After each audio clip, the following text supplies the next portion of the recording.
Hello વિદ્યાર્થી મિત્રો, કેમ છો? મજામાં ને? અને આપણે એક આજે નવા વિષયની શરૂઆત કરવાની છે. કેવો નવો વિષય? બેઝિક ગણિત, કે જે તમે ભૂતકાળમાં ભણી ગયા ધોરણ 3 થી માંડીને 8 સુધી. અને એ જ વિષય આપણને ખબર છે કે ગવર્મેન્ટ ક્લાસ 1 થી માંડીને ક્લાસ 3 ની કોઈ પણ એક્ઝામ હોય એમાં વારંવાર પૂછાય છે. અને પાયાનું આપણે આજે યાદ નથી. એનું કારણ છે કે આપણે અત્યારે બધા કેમાં છીએ? શોર્ટકટ વિચારવામાં. શોર્ટકટ એટલે ઓલામાં આ રીત આવે, આમાં આ રીત આવે, પણ અમુકને શોર્ટકટ પણ યાદ નથી રહેતી. એનું કારણ જ આ છે, કેમ કે પાયો કાચો છે આપણો. કાચો એટલા માટે કે જે આપણે ભણી ગયા છીએ ઘણા વર્ષો પહેલા, એ આપણને આજે ભૂલાઈ ગયું છે. અને ભૂલાવાનું કારણ આ જ છે, અને એ જ આપણે આજે ક્લિયર કરવાનું છે. તો ચાલો આપણે આજે નવા ચેપ્ટર, નવા વિષય સાથે શરૂઆત કરીએ, બેઝિક ગણિત. અને એનું ચેપ્ટર નંબર 1 શું છે?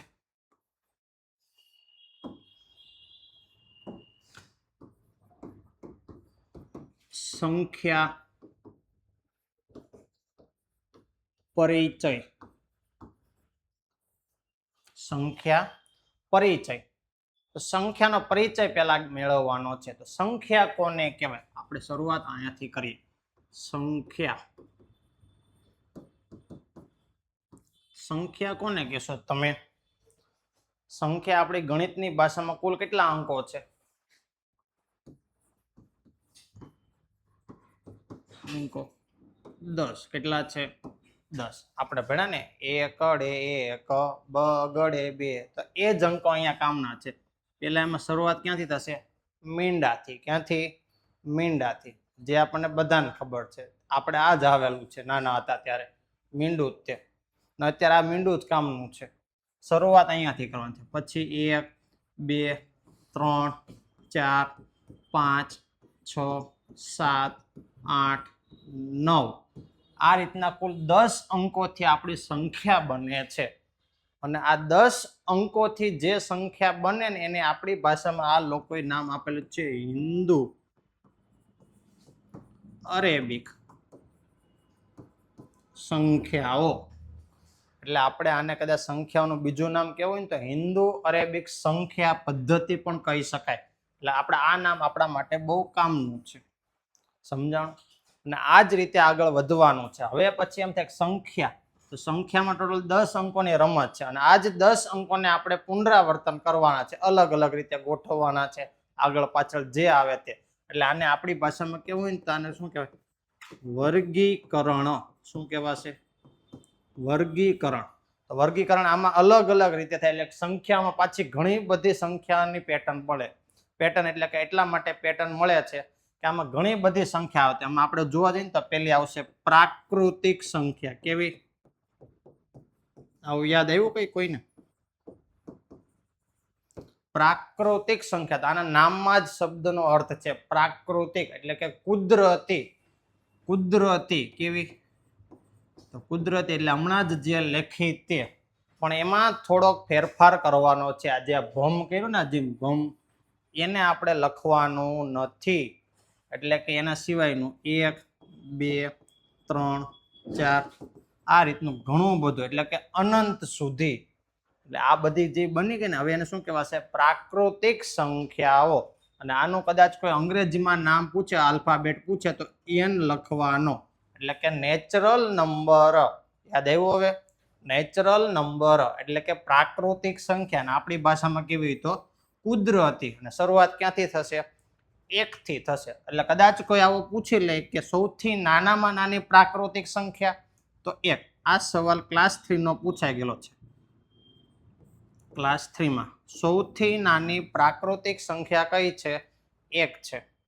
આ સવાલ પૂછાઈ ગયેલો છે. હજુ આગળ વધીએ ને તો આનાથી થોડીક આગળ, હવે જે આપણે જે ભમ કરેલું ને 0, એનું કામ છે. હવે શરૂઆત ત્યાંથી કરવાની. ક્યાંથી? 0 થી. હવે આગળ વધી તો પાછો 1 આવશે, 2 આવશે, 3 આવશે, આવું ચાલ્યા જ કરશે. હવે તો અનંત સુધી ચાલશે. તો તમને એમ થાય સાહેબ આને શું કહેવું? તો ઉપર લખી હતી સંખ્યા. ના, અહીંયા સંખ્યા છે નહીં. હવે આનું નામ બદલી જશે. આને કહેવાશે પૂર્ણ સંખ્યા. કેવી સંખ્યા? પૂર્ણ સંખ્યા. એટલે આને અંગ્રેજીમાં શબ્દ કેવો હોય ને તો વોલ નંબર, એટલે કે ડબલ્યુ. યાદ આવ્યું આપણને? ડબલ્યુ. દેશી ભાષામાં ડબલું. આપણે જોયું ને ડબલું, એ આ ડબલું આ પૂછાઈ ગયેલું છે અંગ્રેજી શબ્દ, એટલા માટે અંગ્રેજી પણ આપણા કામના શબ્દો છે અહીંયા. અને આમાં જોવા જઈએ શરૂઆત ક્યાંથી થાય? 0, અથવા આને એવું કહેવાય કે સૌથી નાની પૂર્ણ સંખ્યા કઈ છે? 0. જ્યારે એ જ સેમ આગળ પ્રાકૃતિકમાં શું હતું? સૌથી નાની પ્રાકૃતિક સંખ્યા 1 છે. બંનેમાં આ શબ્દનો ફેરફાર છે. હજુ આગળ વધતા જઈને તો પ્રાકૃતિક શીખા, પૂર્ણ શીખા, હવે એનાથી આગળ સંખ્યા બનશે કઈ? તો જે પહેલા તો આવી ગઈ છે તે લખી લઈ. 1 2 3. 0 આવ્યો તો 0 ને આ બાજુ આપણે યાદ કરો સંખ્યા રેખા દોરેલી. નાના હતા ને ત્યારે સંખ્યા રેખા દોરેલી, એટલે 0 ની આ બાજુ આપણે -1 -2 -3 આવું ઘણું બધું લખેલું યાદ આવ્યું. એટલે આપણે આવી ઘણી બધી લખેલી સંખ્યા રેખા. અને આને જ આપણે શું કહેવાનું છે? તો જોવા જઈએ તો પેલામાં કેટલા 3 ભાગ પડે છે. જોજો 0 થી આગળ, 0 થી આ બાજુ અને 0, 3 ને ગણતરી કરવાની છે. તો પેલા તો આ બાજુ 1 2 3, તો એને કહેવાશે ધન, અથવા આ બાજુ આવશે ઋણ, અને વચ્ચે રહેશે તે શૂન્ય. આ 3 થી ભેગી થઈ અને જે સંખ્યા બને ને એનું નામ યાદ આવ્યું કોઈને? પૂર્ણાંક. કઈ? પૂર્ણાંક અથવા પૂર્ણાંક. જે શબ્દ તમને યાદ આવે તે. અમુક નામમાં આમ તેમ કરે પણ ચાલશે, એનો કોઈ કામ નથી. પણ આ સંખ્યા બહુ કામની છે અને આ બધી જગ્યાએ આવશે પૂર્ણાંક. 0, ધન, ઋણ, જે આપણે શીખો છો તે. અને આ બધાનું કામ અને પૂર્ણાંક સંખ્યા. હવે આનો કંઈક શબ્દ છે, હવે આ પૂછાઈ ગયેલું, યાદ રાખજો.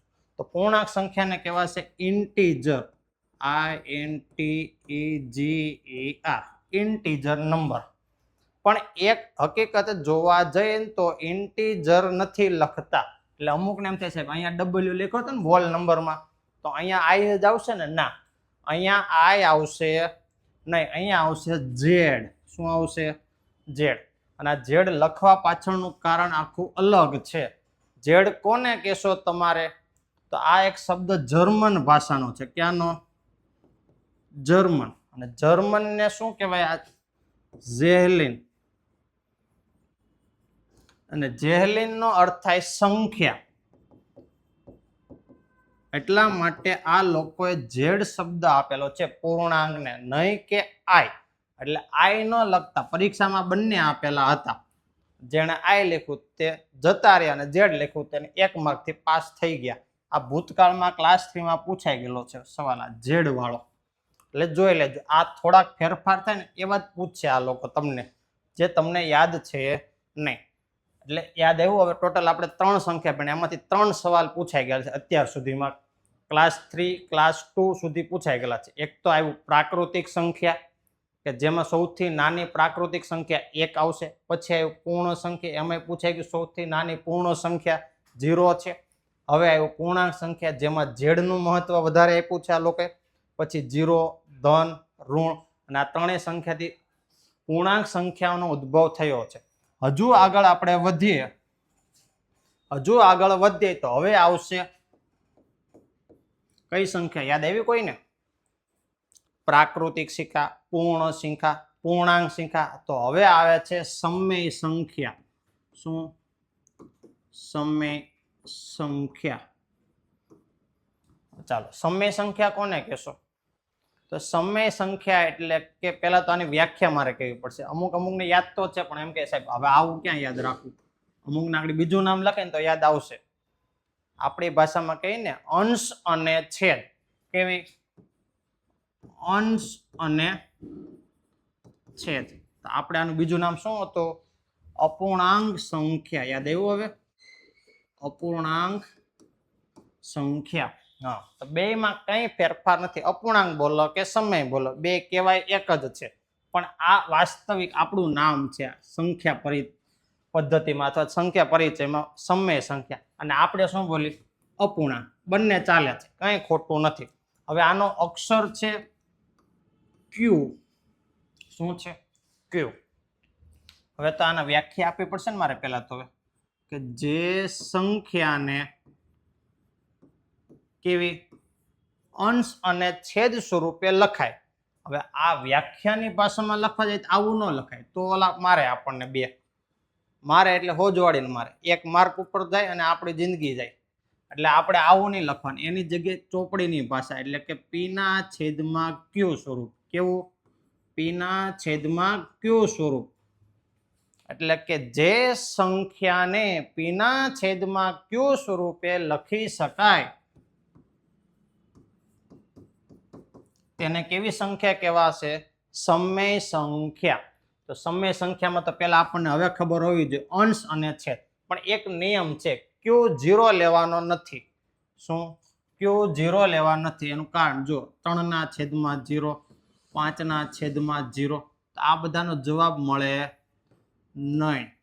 એટલા માટે ઉપર તમે 0 લો તો એનો જવાબ મળ્યો, 0 છેદમાં 3 લખો તો આનો જવાબ કહેવાય 0, પણ આનો ન મળે. એટલે જોઈ લેવાનું, છેદમાં 0 આવવો જોઈએ નહીં. અને જો આ ખબર પડી ગઈ તો અંશ અને છેદ ખબર પડી જાય, અને આ પડે એટલે પીના છેદમાં ક્યુ પડે એટલે સમય ખબર પડે. યાદ આવી ગયું? અંશ અને છેદ. હવે આ બધી સંખ્યાઓ આગળ તો આવશે ને એ જ છે, પણ હવે એ નથી લખતું. એના સિવાય નવી તો 2 છેદમાં 3, -4 છેદમાં 7, 5 છેદમાં 18. આ બધી સંખ્યાઓને કેવી કહેવાશે? સમય સંખ્યા. હજુ આગળ વધીને તો આનો જ ભાઈ છે. કયો? મોટો ભાઈ, અસમય. આમાં કઈ ફેરફાર છે નહીં. અસમય. સમયમાં જે હતું ને એના કરતા વિરુદ્ધ અહીંયા આપણે રાખવાનું છે. આપણે ખબર છે ને શું આવશે અહીંયા? જે સંખ્યાને પીના છેદમાં ક્યુ સ્વરૂપે લખાય, અહીંયા ઊંધો કરવાનું છે. જે સંખ્યાને પીના છેદમાં ક્યુ સ્વરૂપે લખી શકાય નહીં. યાદ રહી ગયો? ફેરફાર આમાં એટલો જ છે. તો સાહેબ આમાં કેવી સંખ્યા? આ તો લીધી, અહીંયા આ એવી જ આવશે, પણ કેવી રીતના? તો એનું કંઈક કારણ છે. કારણ એટલા માટે કે જે સંખ્યા છે કે જે સંખ્યાનો ચોક્કસ જવાબ મળતો નથી. શું? જે સંખ્યાનો ચોક્કસ જવાબ, ચોક્કસ એટલે પાકો આપણને ખબર છે આનો જવાબ એટલો આવે, પણ અહીંયા કંઈક મળશે નહીં. તો આવી સંખ્યા એટલે કે જોવા જઈએ તો વર્ગમૂળ 2, વર્ગમૂળ 5, પાય 22 છેદમાં 7. તો આ આવશે. જોજો એટલા માટે જ લખેલી છે, એટલે અહીં ચોકડી મારું છું. આને ગણવાની નથી, નહીતર છે બે એક જ તે. પણ આની વિગતવાર માહિતી થોડીક હમણાં પછી વાર આપું છું.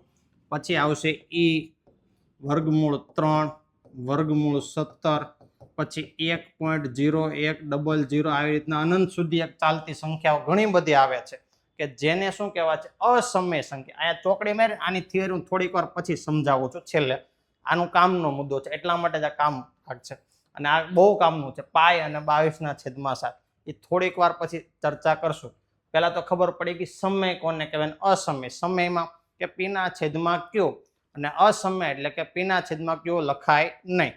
ખબર પડી? આ બે કામનું છે. આ એક મુદ્દો હું છેલ્લે કરંટના લીધે એટલે તમને બે કામ લાગશે કે આ યાદ રહેશે કેમ આવે ને કેમ ન આવે, અને કરંટનો મુદ્દો યાદ આવી જશે કે આવું આવે તો આવું કંઈક કરાય. ચાલો હજુ આગળ વધીએ. તો હવે આ બે સંખ્યા શીખાય ને એને ભેગી કરવાની છે, એટલે આપણી સંખ્યા લગભગ બધી પૂરી. લગભગ પૂરી એટલે આપણે જેટલી કામની છે ને એ બધી કામની પતી જશે. હવે એને કહેવાશે વાસ્તવિક. વાસ્તવિક સંખ્યા. વાસ્તવિક સંખ્યા કોને કહે? તો કઈ યાદ નથી. આગળ કઈ ભણ્યા? સમય. અને બીજી કઈ ભણ્યા? અસમય. તો બેન ભેગા કરી દેવાનું છે. મતલબમાં સમય પ્લસ અસમય, બેનો સરવાળો કરો એટલે આપણી નવી સંખ્યા બની જાય વાસ્તવિક. અને આપણી ભાષામાં કેવું હોય ને તો પ્રાકૃતિક લખો, પૂર્ણ લખો, પૂર્ણાંક લખો, સમય લખો, અસમય. આ બધી જગ્યાને આખો ફીંડલો વાળીને ભેગી કરી દેવાનું અને મૂકી દેવાનું વાસ્તવિકમાં. એટલે આપણે આખો કોથળો ભરાઈ ગયો. અને આ જ કોથળાને આપણે છેલ્લે સુધી યાદ રાખવાનું છે, વાસ્તવિક. અને વાસ્તવિકનો સિમ્બોલ છે આર. તમને એમ થાય સાહેબ અહીંયા આપણે જોવો તો અહીંયા તમે કેમ કઈ સંખ્યા ન લખાય? અહીંયા નથી, જોઈ લેજો. અસમયમાં નથી, અહીંયા કોઈ સિમ્બોલ છે નહીં, આલ્ફાબેટ છે નહીં. જેમાં છે એમાં લખાયેલા છે, કેમ કે આમાં સિમ્બોલ કોઈ આપ્યો જ નથી. અત્યાર સુધી કોઈ ચોપડી વાળા ઉલ્લેખ જ નથી કર્યો એટલા ટાઈમથી. એટલા માટે આપણે આનું જરૂર નથી. જ્યારે કોની જરૂર છે? સમય. અને હવે આવશે આપણે વાસ્તવિક. વાસ્તવિકમાં આર છે. આર એટલે કે રિયલ નંબર. રિયલ નંબર એટલા માટે. અને આમાં કાંઈ યાદ ના, બધી સંખ્યાને ભેગી રાખવાની છે એટલે યાદ આવવું જોઈએ. વાસ્તવિક સંખ્યા બને છે. હવે જોવા જઈએ તો એક થોડીક ચર્ચા કરી લઈએ, હજુ થોડીક આના ઉપરથી. સંખ્યા મેળવી લીધી છે, સંખ્યા મેળવી લીધી એટલે કે આપણે જોઈ ગઈ. તો આપણે પેલા શીખ્યા પ્રાકૃતિક, એટલે આપણે એને કંઈક કીધું હતું n. પછી શીખ્યા પૂર્ણ એટલે કે w. પછી શીખ્યા પૂર્ણાંક એટલે કે z. પછી શીખ્યા સમય એટલે કે q. પછી અસમય એટલે હવે એનું નામ લખવું પડશે અહીંયા. પછી શીખ્યા વાસ્તવિક એટલે કે r. આપણે ટોટલ 6 સંખ્યાઓને જાણકારી મેળવી. હવે આ નામ એટલા માટે છે કે આ પૂછાઈ ગયેલા છે આ જ રીતે. ખાલી એક આ નથી પૂછાવાનું, એનું કારણ છે કે અહીંયા કોઈ સિમ્બોલ છે ને, અહીંયા કોઈ આલ્ફાબેટ છે નહીં, પણ આ બધા લાઈનમાં પૂછાઈ ગયેલા છે. હવે કોઈ એમ પૂછે તો કયો ક્રમ આડો અવળો થાય, તો આ જ ક્રમ યાદ રાખવાનો છે. આમ નીચેનો, ઉપરથી નીચેનો ક્રમ યાદ રાખવાનો છે. પ્રાકૃતિક પછી પૂર્ણ બને, પૂર્ણ પછી પૂર્ણાંક બને, પૂર્ણાંક પછી સમય બને, સમય પછી અસમય, અને અસમય પછી વાસ્તવિક. જો આ ક્રમમાં આડાઅવળું છે ને, આ પૂછેલો છે એક વખત ક્રમ, કે આડાઅવળા ક્રમ છે એને વ્યવસ્થિત તમારી રીતે ગોઠવો, કઈ કઈ સંખ્યાઓ છે, તો આ જ ક્રમ યાદ રાખવાનો છે. ત્યારે ગુજરાતી શબ્દ હવે કામ નહીં લાગે, ત્યારે અંગ્રેજી શબ્દ કામના છે. હવે કદાચ કોઈ તમને એમ પૂછી લે કે પૂર્ણ સંખ્યાને પ્રાકૃતિક સંખ્યા કહેશો, કેવી? પૂર્ણ સંખ્યાને પ્રાકૃતિક સંખ્યા કહેવાય, તો તમારી રીતે શું વિચારશો? પૂર્ણને કહેવાય? ના. કેમ? પૂર્ણ સંખ્યામાં 0 આવે, જ્યારે પ્રાકૃતિક સંખ્યામાં 0 આવતો નથી, એટલે આ કહેવાય નહીં. હવે એ જ રીતના આપણે એમ કીધું હોય સમય સંખ્યા છે અને પૂર્ણાંક કહેવાય, તો પણ નહીં. કેમ કે સમયમાં શું આવે છે? અપૂર્ણાંક. અપૂર્ણાંક એટલે કે અંશ અને છે, જ્યારે પૂર્ણાંકમાં 0 આવે, ધન આવે, ઋણ આવશે. એટલે સમજાણું? એટલે કદાચ એમ કીધું હોય ને પૂર્ણ સંખ્યાને સમય કહેવાય, તો આ એ પાછું થશે, ઉપરથી નીચે થશે. પૂર્ણ અને સમય કહેવાય. કેમ? તો જો પૂર્ણ સંખ્યા સમય સંખ્યામાં આવે છે, બધી જોઈ લો, 0 1 2 3 બધી આવે છે. લેખીને હમણાં આપણે બધી સંખ્યા, એટલે મતલબ હવે યાદ શું રાખવાનું? આપણે જે ક્રમ ક્યાં જવાનો? નીચે ઉતરવાનું છે. એટલે કે દાદરને નીચે ઉતરવાના છે, ચડવાનું નથી. જો ચડ્યા તો પડ્યા. એટલે આ ક્રમમાં યાદ રાખવાનું. જો પ્રાકૃતિક પછી પૂર્ણ, પૂર્ણ પછી પૂર્ણાંક, પૂર્ણાંક પછી સમય, પછી અસમય, અને પછી રિયલ નંબર એટલે કે વાસ્તવિક. હવે કદાચ ગમે તે પૂછે તમને એમ કે આ સંખ્યા આની સાથે સરખાવાય, આને આવું કહેવાય, આને કહેવાય, તો આપણે આ જ ક્રમ યાદ રાખવો એટલે બધું યાદ આવી જાય. અને આ જ ક્રમમાં ઘણી વખત અટવાડેલા છે, ને આજ અંગ્રેજી શબ્દના લીધે, ને અંગ્રેજી બહુ કામના છે. એટલે હજુ એક વાત કહું છું, અંગ્રેજી શબ્દ મોઢે કરી લેજો, આડા આવળા ન થાય. અને અહીંયા અમુક જગ્યાએ ફેરફાર કરે છે. ઝેડની જગ્યાએ ક્યારેક આઈ આપી દીધેલો હશે, અહીંયા ક્યુની જગ્યાએ આર આપેલો હશે, એટલે આ ફેરફાર ત્યાં છે. કેમ કે આ બંનેના નામમાં ફેરફાર છે, ઝેડ અને ક્યુ. ઝેડ અલગ છે અને ક્યુ અલગ છે. એટલે જોઈ લેજો, અમુક જગ્યાએ આર આપે છે, હવે આર ને પાછો ક્યુમાં નથી લેવાનું, આપણે વાસ્તવિકમાં જ લેવાનું છે. અહીંયા આર અને આર બે આર ન થાય, એટલા માટે આ લોકો ક્યુ આપેલો છે. સમજ પડી? આ બહુ કામનો મુદ્દો હતો. હજુ આગળ વધીને તો સંખ્યા ઉપર આપણે જોવા જઈએ તો સંખ્યાઓ ઘણી બધી ચાલે, પણ હવે આપણે સાદી ભાષામાં કહીએ તો આપણે કોઈ સંખ્યાને કેવી કહીએ? એકી સંખ્યા. કેવી? આનું બીજું નામ છે, કયું છે? Odd number.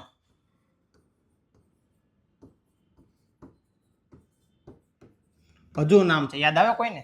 એકી સંખ્યા, ઓડ નંબર, અયુગ્મ. હવે એમ થાય સાહેબ, હવે આ અયુગ્મ એટલે શું કહેવાય? એકી સંખ્યા. હવે આનો પરિચય આપણે હજુ 1-2 લેક્ચર જશે ને, એક નવો મુદ્દો આવશે, તેમાં પરિચય કરાવશું અયુગ્મનો. અયુગ્મ આખો ટોપિક જ આવશે, એ આખો એક મુદ્દો, પણ આનો ખાલી નામ યાદ રાખવાનું છે અત્યારે. અયુગ્મ એટલે કે એકી સંખ્યા, ઓડ નંબર કયો, અયુગ્મ સંખ્યા કયો. હવે સાહેબ આને યાદ કેમ રાખવાનું? તો આપણે ભણી જઈએ. એકી સંખ્યા એટલે 1 3 5 7, એ વાત સાચી. 1 3 5 7 આ બધી લખાય એકી સંખ્યા. વ્યાખ્યા પૂછી લીધી તો શું કરશું? તો કંઈક યાદ આવવું જોઈએ ને. વ્યાખ્યા આપણા માટે બહુ કામની છે. કેમ? તો અહીંયા યાદ રાખવાનું કે જે સંખ્યાને 2 વડે ભાંગી ન શકાય. સમજાણું ને? કેટલા વડે? 2 વડે ભાગાકાર કરવાનો છે. જેનો જવાબ ભાગાકારમાં 2 વડે ન થતો હોય એ બધાને એકી સંખ્યા મૂકી દેવાની. એટલે આપણે હવે યાદ આવ્યું એકીમાં 1 3 5 7 જેટલી લેવી એટલી લેવા અને ઘણી બધી મળે એવું નહીં કે અહીંયા સુધી ઘણી બધી છે. હવે આનો જ ભાઈ શું આવશે બેકી સંખ્યા. બેકી સંખ્યા એટલે કે આમાં જ નામ છે ઓડ હતું તો એનું શું થઈ જશે ઇવન અને અયુગ્મનું યુગ્મ. આ નામે કામના છે. આમ કે આમ કાન ગમે તે રીતે પકડાવશે આ લોકો જેમ કરવું હોય તેમ. તો આની જેમ હતું ત્યાં અહીંયા ઊંધું આવશે. અહીંયા શું લખ્યું જે સંખ્યાને બે વડે ભાંગી ન શકાય. અહીંયા શું આવશે જે સંખ્યાને બે વડે ભાંગી શકાય.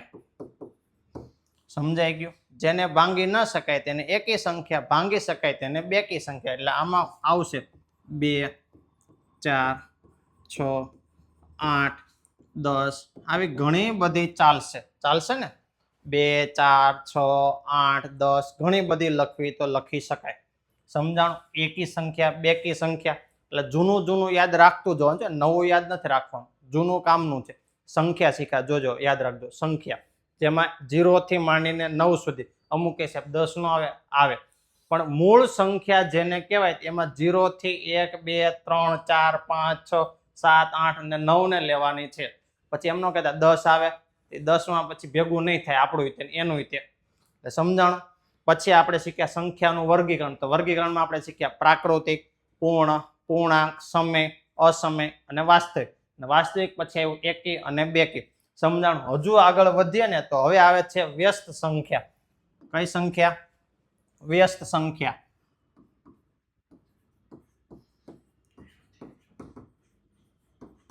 અને એક આવશે વિરોધી સંખ્યા. બંને સાથે જ એટલા માટે છે કે એકબીજાને સરખે સરખા જેવા છે. વ્યસ્ત અને વિરોધી. તો વ્યસ્તમાં કોને કહેશો? અહીંયા કઈ નથી રાખવાનું. વ્યસ્તમાં અને વિરોધીમાં ફેરફાર એક શબ્દનો છે. વ્યસ્તમાં શું યાદ રાખવાનું છે? ગુણાકાર. શું? અને અહીંયા યાદ રાખવાનું છે સરવાળો. બે શબ્દ યાદ રાખવાના એટલે તમને સંખ્યા આવડી જશે. તો ચાલો વ્યસ્તમાં ગુણાકાર એટલે કે જે સંખ્યાનો ગુણાકાર 1 થતો હોય. ગુણાકાર કેટલો મળે? 1. તો તેને શું કહેવાશે? વ્યસ્ત સંખ્યા. અને અહીંયા જેનો સરવાળો 0 થતો હોય. સમજ પડી ગઈ? આ મુદ્દા પણ કામના છે. જે સંખ્યાનો સરવાળો 1 થતો હોય અને ગુણાકાર 0 થતો હોય તો શું થશે? અદલા બદલી થઈ ગઈ. જો આમ નહીં. જે સંખ્યાનો ગુણાકાર 1 અને સરવાળો 0. સમજાણું. એટલે એમ થાય છે ગુણાકાર એટલે કઈ રીતે? તમારી રીતે કોઈ સંખ્યા લઈ લો 5/3. તો આની વ્યસ્ત કરી નાખો એટલે ઊંધું લખવાનું. શું લખવાનું? 3/5. હવે આ બેનો ગુણાકાર કરો 3 3 ગયા 5 5 ગયા. જવાબ શું મળ્યો? 1. મળી ગઈ વ્યસ્ત. એટલે તમને જે સંખ્યા આપે ને એને ફેરવી નાખવાનું. અંશ હોય એને છેદ કરવાનો, છેદ હોય તેને અંશમાં. એટલે મળી ગઈ વ્યસ્ત સંખ્યા. સેમ એના કરતા ઊંધું. વિરોધીમાં શું યાદ રાખવાનું? સરવાળો 0. સરવાળો એટલે કે 5 લેખા હોય તો એની વિરોધી કેવી થાય? -5. 10 લેખા હોય તો એની વિરોધી -10. -50 લેખા હોય તો એના +50. એટલે જો બંનેનો સરવાળો 0 થઈ ગયો. એટલે આ બે કામની છે અને આમાંથી ઘણી બધી રીતે સવાલ બની ગયા. આમાં સવાલ એવા બનેલા છે એમ કીધું વિરોધી સંખ્યાનો વિરોધી સંખ્યાને અને વ્યસ્ત સંખ્યામાં લખો. હવે આમાંય સવાલ છે. વિરોધી અને વ્યસ્ત બંને સાથે પૂછે. વિરોધી લખો. ધારો કે એમ કીધું 1/3. આની વિરોધી લખો પેલા. તો વિરોધીમાં શું લખશો? જે છે એનું માઇનસ કરી નાખશો. હા કે ના? હવે આની નાની વ્યસ્ત પૂછી તો જવાબ શું થશે? -3. નહીં કે 3/1. ઓપ્શન નો આવે. 3/1 એટલે કે -3 જ કહેવાય. બે એક જ છે એટલે -3. એટલે એક સાથે જોજો વિરોધી પૂછશે અને વ્યસ્ત પૂછી લેશે. અને આ પૂછાઈ ગયેલા છે. 3 થી 4 સવાલ આવેલા છે ક્લાસ 3 માં. એમ કીધું વ્યસ્ત સંખ્યાની વિરોધી સંખ્યાનો વ્યસ્ત કેટલો થાય? પછી એમ કે વિરોધીનો વ્યસ્તનો વ્યસ્ત કેટલો થાય? એટલે જોજો આમાંથી ઘણા બધા સવાલ બની ગયેલા છે. હજુ આપણે આગળ વધીએ ને તો હવે આવશે થોડીક એક પહેલા હું તમને માહિતી આપી દઉં કે જે તમારા માટે થોડીક કામની છે. અમુક સંખ્યા આપણે શીખી ગયા સરવાળો આવે, ગુણાકાર આવે. તો હવે ક્યારે આવે ને શું આવે તો એના માટે એક નિયમ છે. શું? એટલે કોઈ પણ સંખ્યાનો સરવાળો કરીને તેની તે જ સંખ્યા મળે. તો ક્યારે મળે? ધારો કે સરવાળો કર્યો, શું કર્યો? સરવાળો. ધારો કે 5 નો સરવાળો કોઈ સંખ્યા સાથે કરું તો મને જવાબ 5 જ મળશે. કઈ સંખ્યા? કોઈ પણ સંખ્યા તમે લઈ લેવાનું છૂટી, તમને જે મજા આવે તે સંખ્યા, અને મારે જવાબ એની એ જ સંખ્યા લાવવાનો છે. તો હું કઈ સંખ્યા મૂકીશ? 0. તો જ જવાબ મને એનો એ જ મળે, નહીતર મળે નહીં. એટલે આવી સંખ્યા શું કહેવાય? તટસ્થ કહેવાય. કેવી? તટસ્થ. એટલે એક યાદ રાખવાનું છે. પણ કઈ નિયમ છે? કયું? સરવાળો. એટલે કે લખવાનું સરવાળા માટેની તટસ્થ સંખ્યા 0. હવે આમાં ઊંધું છે. આપણે આગળ ભણ્યા ને વ્યસ્ત અને વિરોધી. હવે શેમાં સરવાળાની જગ્યાએ કયો શબ્દ આવી જશે? ગુણાકાર. ગુણાકારમાં શું આવશે? તો એક સંખ્યા તમને જે મજા લઈ લો, ધારો કે 5. હવે એનો કઈ સંખ્યા સાથે હું ગુણાકાર કરું તો તેનો તે જ જવાબ મળે? તો અહીંયા આવશે 1. તો જ મળે ને? હા કે ના? એટલે સમજાણું? એટલે આ બે વાક્ય બહુ કામના છે. આ ઓલ્ટરનેટ પૂછી લીધેલા છે.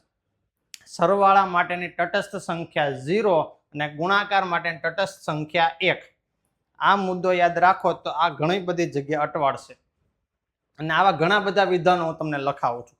એવું લાગે તો જોતા જાઓ, સાંભળતા જાઓ. જો અમુક મુદ્દા જે પૂછાઈ ગયેલા છે ને, હવે આપણે આગળ ભણી ગયા. પ્રાકૃતિક સંખ્યા મેં હમણાં વિધાન લખેલું એક યાદ આવ્યું કે સૌથી નાની પ્રાકૃતિક સંખ્યા કઈ છે? 1.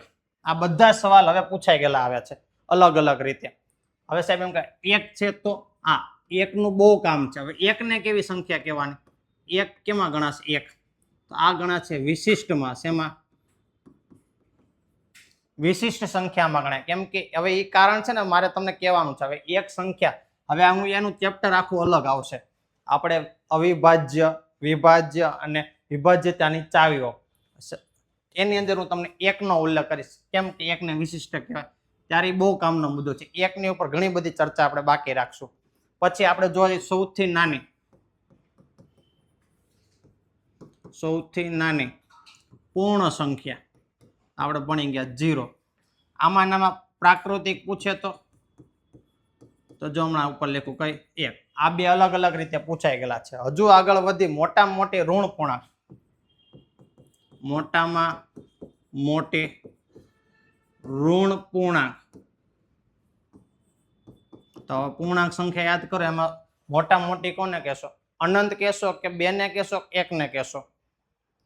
3 માંથી એક કે ન આવે. એમાં જવાબ આવશે -1.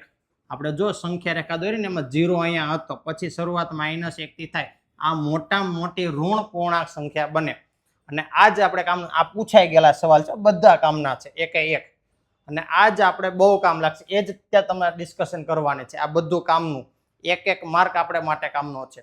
હવે એમ થાય સાહેબ, હવે આ તમે સમજાયું ને, હજી અમુક એવા મુદ્દા છે કે આપણે પાછળના ચેપ્ટરમાં આવશે. એટલે ત્યારે પાછી અવિભાજ્ય, વિભાજ્ય, એકી સંખ્યા, બેકી સંખ્યા, અમુક મુદ્દા છે ને સાંકળી દે એક સાથે ભેગા. અત્યારે ખાલી તમારે યાદ રાખવાનું છે કે સંખ્યા સાથે કેવા કેવા મુદ્દા પૂછાઈ ગયેલા છે. હજુ જોવા જાય ને તો આપણે એક યાદ કરો, 2 લીધેલા. 2 આવેલા? 2. હા, તો હવે આ 2 નું કામ છે. એ કેવી સંખ્યા છે? તો પેલા તો કહેવાય બેકી. પણ કેવી? બેકી અવિભાજ્ય. કેવી? અવિભાજ્ય. હવે આ શબ્દ તમારા માટે પાછો એમ થાય સાહેબ, અવિભાજ્ય એટલે શું કહેવાય? હા, એ પાછો આપણે ચર્ચા કરવાની છે. અત્યારે આ સવાલ એટલા માટે તમને યાદ અપાવું છું કે આ એક છે જનરલ ક્લાસ 3, ક્લાસ 2, ક્લાસ 1 માં પૂછાઈ ગયેલા શબ્દો છે. હવે આ બધા ચેપ્ટર આપણે અગાઉ શીખવાના છે. આ તો હજી શરૂઆત કરેલી છે. શરૂઆતમાં એવું કે અમુક મુદ્દા યાદ આવે ને એટલે આવું ખબર હોય કે જો આવું હજુ બાકી છે. અને જો આ શીખી ગયા ને તો આપણને યાદ હોવું જોઈએ કે આવું હજુ શીખાતા ને આવું હજુ શીખવાનું બાકી હતું. હવે એ જ રીતના બેકી અવિભાજ્ય સંખ્યા છે. પણ કેવી? એમાં પાછા ભાગ છે. સૌથી નાનામાં નાની, સૌથી નાની. હવે આમાં નામે પાછું આવે એકી સંખ્યા કઈ છે? આમાં નામાં એકી છે ને અવિભાજ્ય છે, તો એમાં આવશે 3. 3 એકી સંખ્યા છે અને નાની કેવી છે? અવિભાજ્ય સંખ્યા છે. એટલે ફેરફાર જોયો શબ્દોનો કરેલો છે. શબ્દ બદલાણો એટલે જવાબ બદલી નાખે છે. અને આપણને ખબર 4 ઓપ્શન આવે પછી આપણે વિચારી સાહેબ એ કરવું ના બી કરી પછી છેલ્લે કાંઈ યાદ ન આવે ને પછી આપણે એમ થાય કે ચાલો ને ઈ કરી નાખી માર્ક તો ન જાય અને માર્ક જવામાં આપણું પછી ઈ થઈ ગયું હોય. સમજ પડી? હવે હજુ આગળ જોવા જઈએ તો હજુ આમાં નામે એક શબ્દ આવે છે અવિભાજ્યની જગ્યાએ હું બીજો શબ્દ લખું વિભાજ્ય.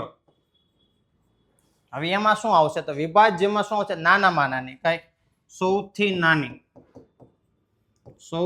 નાની વિભાજ્ય સંખ્યા પૂછે ને તો એમાં આવશે 4. કયા આવશે 4? એટલે જુઓ 1 2 3 અને 4 લાઈનમાં સવાલ પૂછી લીધેલા છે અત્યાર સુધીમાં. ક્લાસ 1 હોય ક્લાસ 2 હોય કે ક્લાસ 3 હોય આમાં કોઈ ફેરફાર નથી કર્યો આ લોકોએ. 1 થી માંડીને 4 સુધી અલગ અલગ રીતે આ શબ્દ ઉપર ભાર આપજો. એકડા ભલે રહ્યા પણ એકડા આપણા માટે બહુ કામના છે. 4 કેવી છે વિભાજ્ય છે અને કેવી છે સૌથી નાની છે. હવે સાહેબ આ બધું શીખવાડવાનું છે. એ આગળ હવે એના લેક્ચર આવશે ચેપ્ટર વાઇઝ જે કરશું ને તે બધું આપણે ભણવાનું છે. હજુ આગળ હજુ એમ કહેવાય છે આંકડાને જ ભણવાના છે. આંકડામાં શું આવશે તો આપણે યાદ કરો અવિભાજ્ય અને વિભાજ્ય સંખ્યા કહેવાય છે. તો એમાં જ એક મુદ્દો યાદ આવવો જોઈએ કે ટોટલ 1 થી 100 સંખ્યા લઈ લો ધારો કે 1 થી 100 તો એની અંદર સવાલ એવો પૂછેલો કે અવિભાજ્ય સંખ્યા કેટલી મળે? અવિભાજ્ય સંખ્યા કેટલી મળે? એનો જવાબ આવશે 25. કેટલી મળશે? 25.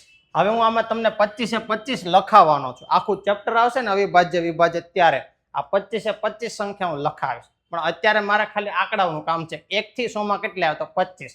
એટલે યાદ રાખજો 25 આપણા માટે કામના છે. હજુ આગળ આમાં નામાં જોઈએ તો હજુ ભાગ પડેલા છે આમાં નામાં કેટલા તો એમાં 1 થી 50 અને 50 થી 100. હવે આમાંય સવાલ બની ગયા છે. એમ કીધું 1 થી 50 માં કેટલી સંખ્યા મળશે તો 1 થી 50 માં મળશે કુલ 15. તો વધી કેટલી છે 25 માંથી 15 બાદ કરો તો 10 મળી. જો આ ફેરફાર છે.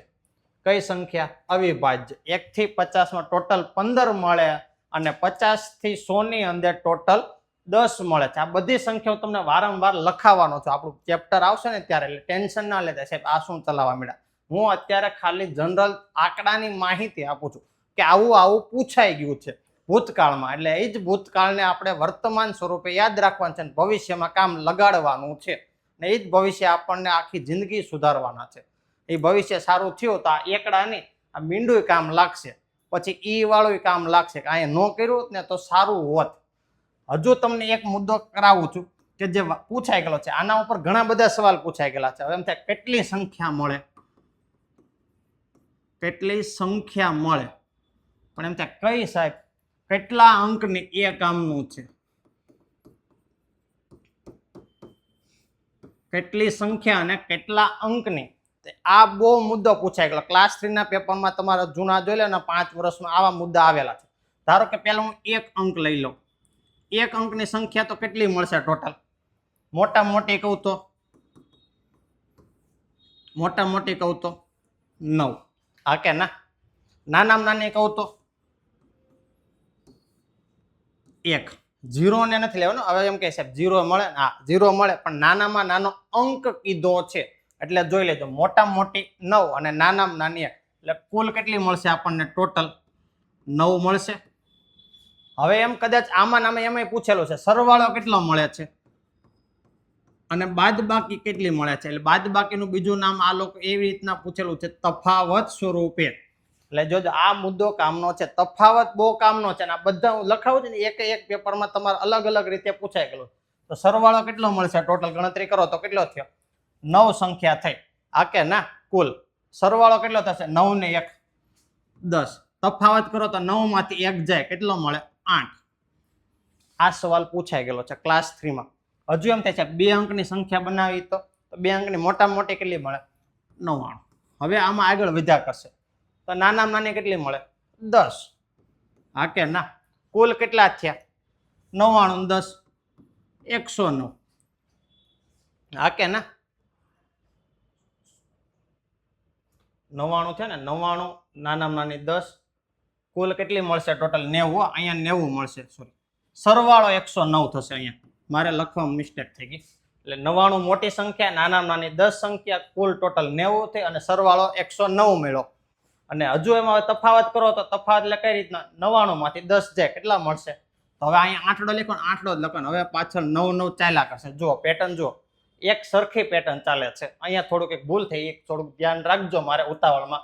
મોટા મોટી સંખ્યા 99, નાનામાં નાની 10, સરવાળો કરો તો 90 અને કુલ સંખ્યા તો સોરી ઊંધું બોલે પાછું મિસ્ટેક થઈ ને, જોજો મારે જો ઉતાવળમાં આમ થાય છે એટલે તમારે આવું ન થાય, પેપરમાં સમય નહીં રહે. તમારે 99 મોટી, નાની 10, કુલ 90, સરવાળો 109 અને તફાવત 89. યાદ આવી ગયો? હવે ભલે અત્યારે મારે ભૂલ થઈ પણ તમારે નથી કરવાની. ભલે હું તો ગમે એમ કરીને અહીંયા વાળી લે, પણ તમારે ત્યાં પેપરમાં મીંડું થઈ ગયા પછી કાંઈ ભેગું થવાનું નથી. એટલે જોઈ લેજો. હજુ એક આપણે ટ્રાય કરી. ચાલો 3, તો 3 અંકમાં મોટા મોટી તો 3 9. હવે અહીંયા જુઓ તો અહીંયા 0 જ હવે લાગશે ને, હા કે ના? હવે જો સરખું થતું ગયું. હજુ આગળ વધશે તો હવે અહીંયા 0 લાગશે એટલે હવે 900 થઈ જાય. હજુ અહીંયા લાગશે તો હવે શું કરશો? અહીંયા પાછળ હવે આનું આ જ રહેશે. જોઈ લેજો, કરો સરવાળો. 999 અને 100 1099 થઈ ગયા. હવે તફાવત કરો તો તફાવત એટલે બાદબાકી. 999 માંથી 100 જાય તો 899. હવે જુઓ આંકડા જુઓ સરખા. આમાં તમને હું કહું 4 અંકની, 5 અંકની અને 6 અંકની સંખ્યા પૂછાઈ ગઈ છે. આ તો 3 અંકની એવી લખી છે કે જે એકાદ વાર પૂછાય, પણ હજુ આના કરતા આગળ જેમ જેમ જશો એમ આગળ આવતું જશે. અને આ જ સંખ્યા બહુ કામની છે અને આ વારંવાર પૂછેલ છે. આ તમારા માટે બહુ આઈએમપી મુદ્દો છે. ભલે એમ લાગે સાહેબ હું લખ્યું છે, પણ આ બહુ પૂછાઈ ગયેલું છે અને ક્લાસ 3માં જનરલ આવું પૂછાય છે. એટલે થોડુંક જોઈ લેજો, આ ભૂલાય નહીં. અને આ બહુ છે કામ. અહીંયા 1 0 અને 1 માર્ક, આપણા બે વચ્ચેનો તફાવત આખી જિંદગી ભર યાદ રહેશે.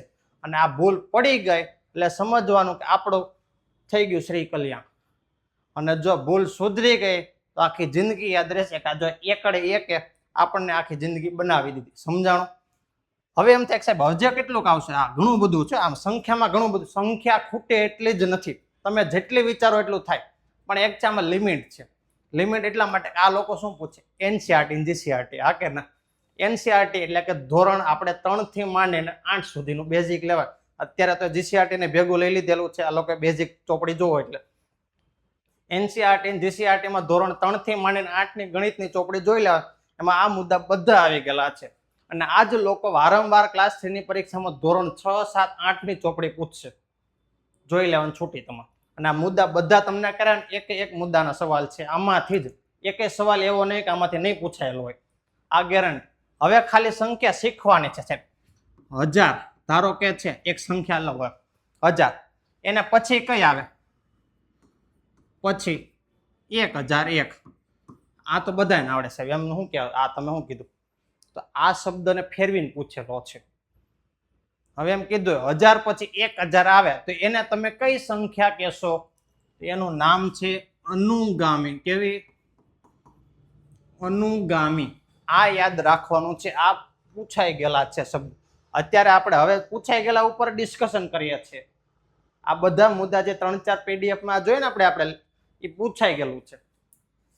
1000. હવે એમ થાય સાહેબ 1000 પહેલા 999. તો હવે આને પહેલા આવે એ લખી શકાય, એમય ચાલે. પણ આવું પૂછે તો ને, આવો શબ્દ આપશે જ નહીં. શું કામ? એને ખબર છે આવું તો આવડે. એટલે આનું નામ છે પુરોગામી. એટલે આ શબ્દને થોડુંક તમારે યાદ રાખવાનું છે. અનુગામી અને પુરોગામી. અનુગામી એટલે પછી અને પુરોગામી એટલે પહેલા. પ અને અપ. અપ એટલે પાછળ, અપ એટલે પાછળ અને પપ એટલે પહેલા. સમજાણું? અપ એટલે પાછળ અને પપ એટલે પહેલા. સમજાણું? અપ અને પપ. પછી આપણું ભપ ન થઈ જાય, પછી કાંઈ ભેગું નહીં થાય. ચાલો મેં તમને એક યાદ કરો, એક મુદ્દો કીધેલો જો અહીંયા જૂનો. અહીંયા તમને એક યાદ અપાવું.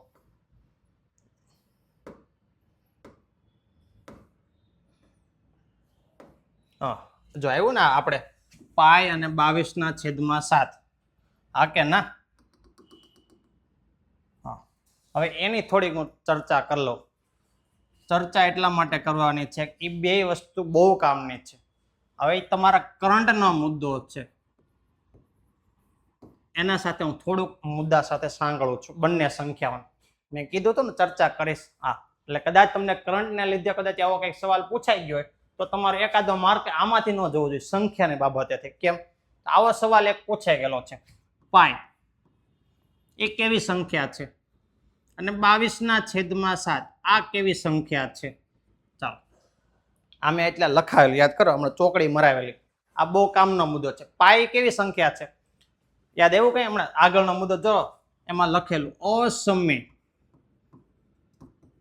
કેવી છે? અસમય. જ્યારે 22/7 એ સમય કહેવાય. હું સાહેબ તમે ફાકા મારો, છે તો બે એક જ. અમને તો આવું જ મેડમે ભણાવ્યું. પાય ને 22/7 એક જ છે. વર્તુળ દોરવાનું ત્યારે આ જ લખાયું. તો તમે કેમ કે અલગ અલગ? આ સવાલ જીપીએસસી વાળાએ પૂછેલો છે. કઈ રીતે? એમ કીધું પાય અને 22/7 કેવી કેવી સંખ્યા છે? એમાં ઓપ્શન આપેલા સમય, અસમય, સમય, અસમય, અસમય, સમય, અલગ અલગ રીતે. પણ એમાં કારણ સાથે પૂછેલું ને એમ લખેલું વિધાન સાચું ખોટું કહો. કેમ કે જીપીએસસી વાળા છે એટલે અલગ અલગ રીતે પૂછશે. એ જ પૂછવાનું. કારણ શું કામ? અસમય એટલા માટે કે અનંત સુધી જાય. કેવી? પાયનું તમે વિસ્તરણ કરો ને તો 3.14, 15, 57 આગળ ચાલ્યા જ કરશે. આનો કોઈ અંત નથી એટલે અનંતમાં ગણે. જ્યારે આમાં 22/7 નો ભાગાકાર કરો ને તો પુનરાવર્તન થાય છે. શું થાય છે? ખાલી અંકનું પુનરાવર્તન. એટલા માટે. અને આનું બીજું એક કદાચ કેવું હોય તો આમે કહેવાય કે p/q સ્વરૂપે લખી શકાય. એટલા માટે આ નિયમ છે કે p/q એટલે કે સમયમાં મૂકવાની. અને કોઈ સ્વરૂપ જ નથી મળતું, જવાબ જ નથી મળતો તો તેને કહેવાશે અસમય. એટલે આ બેના તફાવત ક્લિયર કર્યા. પણ તમે સાહેબ એમ કહેતા કરંટના લીધે, તો કરંટના લીધે એટલા માટે આના પરથી કંઈક દિવસ આવે છે કે જે દિવસ આપણા માટે કામના છે. સમજાણું? શું? તો દિવસ. તો આપણે આને કામનું છે પાય. તો આને આપણે ગુજરાતીમાં પાય ડે આવે છે. આપણે ગુજરાતી ભાષામાં પાય લખી શકે ને, પાય ડે આવે. તો કઈ રીતે ઉજવા? તો પાય એટલે કેટલા લખાય? 3.14. તો જો આજ યાદ રાખવાનું છે. ત્રીજો મહિનો અને 14 તારીખ. આવડી ગયું? પાય ડે એટલે કે 3.14 લખાય. ત્રીજો મહિનો અને 14 તારીખ એટલે ત્રીજો મહિનો શેમાં આવે? માર્ચ કહેવાય. એટલે કે 14 માર્ચ. યાદ રહી ગયો? હવે આ પાય ડે આ રીતે યાદ રાખેલું છે. આ રીતે જ બનાવેલ છે. અને પછી એક બીજો આમાં નામ આવે છે પાય. અને એનું નામ કોઈને યાદ નથી. કયું છે? એપ્રોક્સિમેશન